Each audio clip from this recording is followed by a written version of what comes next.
Hey guys and gals, thanks for reading with me today.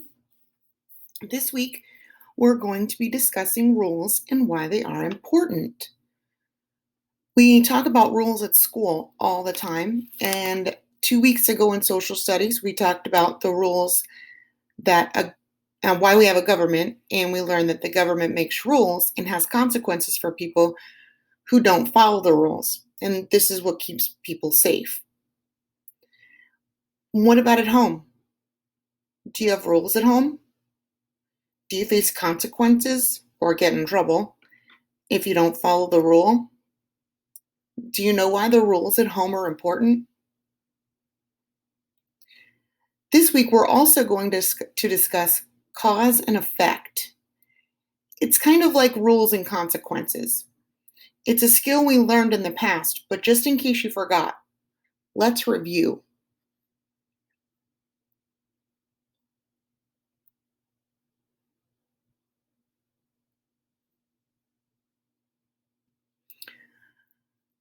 So on this slide, it says cause, why something happened. And the example is it began to rain. That would be the why. The effect is what happened. The example says, I used my umbrella. So the cause is why, the effect is what. Why it happened and what happened. And this can be said in many different ways. So here's two examples. One would be, it began to rain outside, so I used my umbrella. You can also say it another way. I used my umbrella because it began to rain outside. So there's two different ways of saying it, but the cause is always like the because and then why it happened.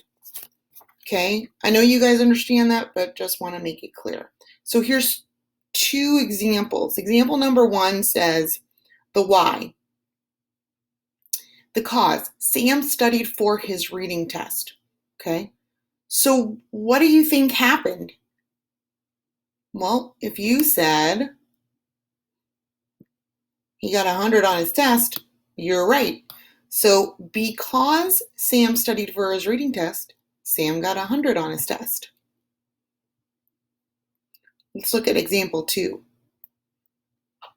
Oh, I took away the why. But what happened? The effect was that John got a ticket from the police officer. Oh, why do you think that happened? Why did he get a ticket? Oh, if you said because he was driving very fast, you were right. So because John was driving very fast, because John drove his car very fast on the highway, John got a ticket from the police officer. Okay? Now these are keywords that help us find the cause and effect relationship when we're reading in a story or any kind of reading anything actually. When we see these words like consequently, because, for this reason, since, therefore, so, these key words help us identify as we read the cause and effect relationship in our selection of reading. So remember, good readers always ask questions, but good readers always ask specific questions as what happened and why did it happen?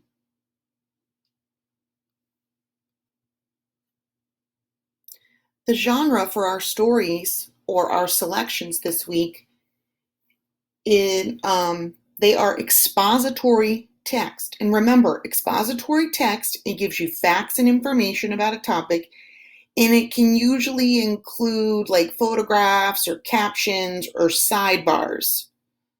Okay, so let's look at the photo over here on the title page. Take a look at that. Do you recognize anybody? Does anybody look familiar to you? Do you know what these people are doing? Can you predict what you're going to learn in this selection? Let's find out.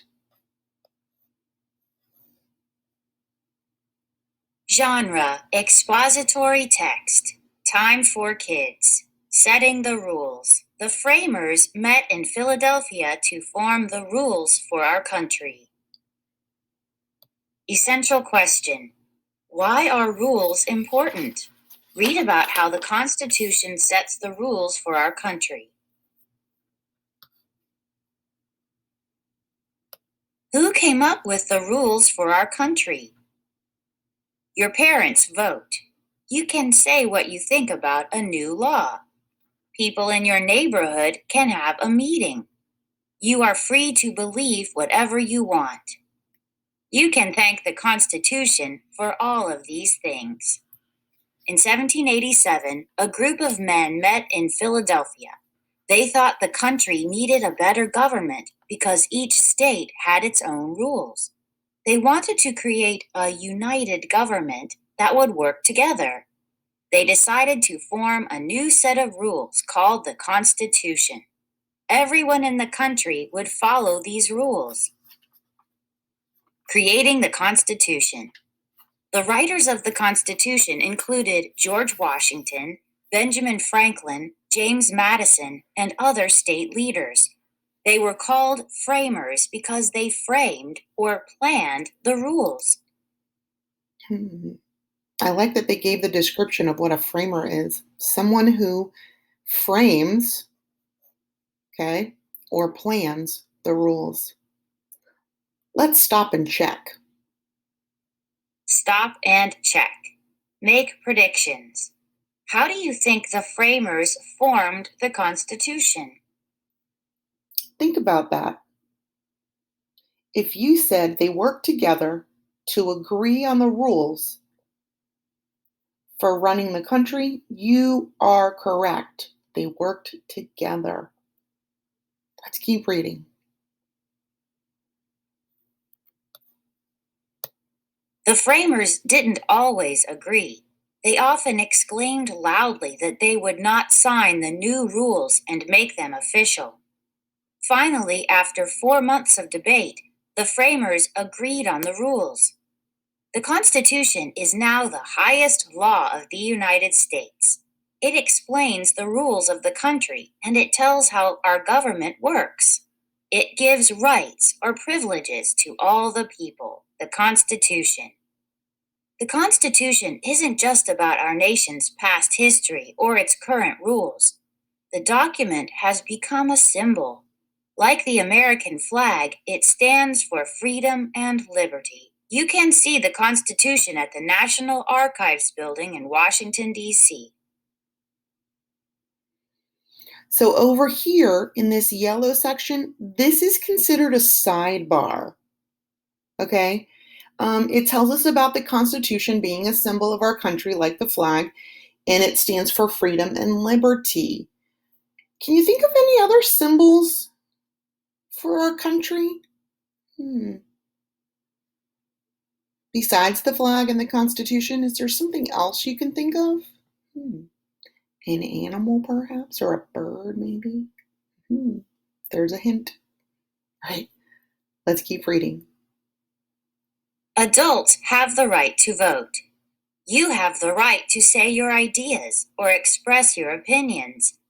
We have the right to live safely in our homes.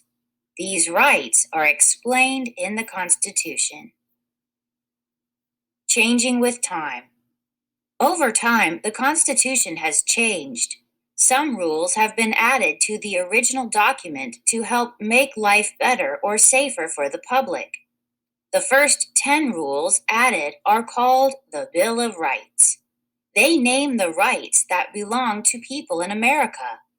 Another change gave women the right to vote. So far, there have been 27 changes to the Constitution. That's why it's known as a living document. It can be changed or updated at any time. You can also see the Bill of Rights at the National Archives building in Washington, D.C. So this here is a photograph of the Bill of Rights, And then this in the blue is a caption of what we're looking at. Just like on the sidebar over here, this is a caption of what we're seeing as the picture. So photograph and a caption, sidebar and a photograph with caption. Okay. This last selection is about the American symbols, and it too is an expository text. So let's check it out. Genre, expository text. Time for kids. Compare texts. Read about where you can find American symbols today. American symbols. When you think of the United States, what image comes to mind? Do you picture the Statue of Liberty? How about the White House? These buildings and other important places and papers are national symbols. Here's a look at some famous symbols. Can you think of others? White House. The White House has been the home for every U.S. president except George Washington. He laid the first stone, but the first president to move in was John Adams.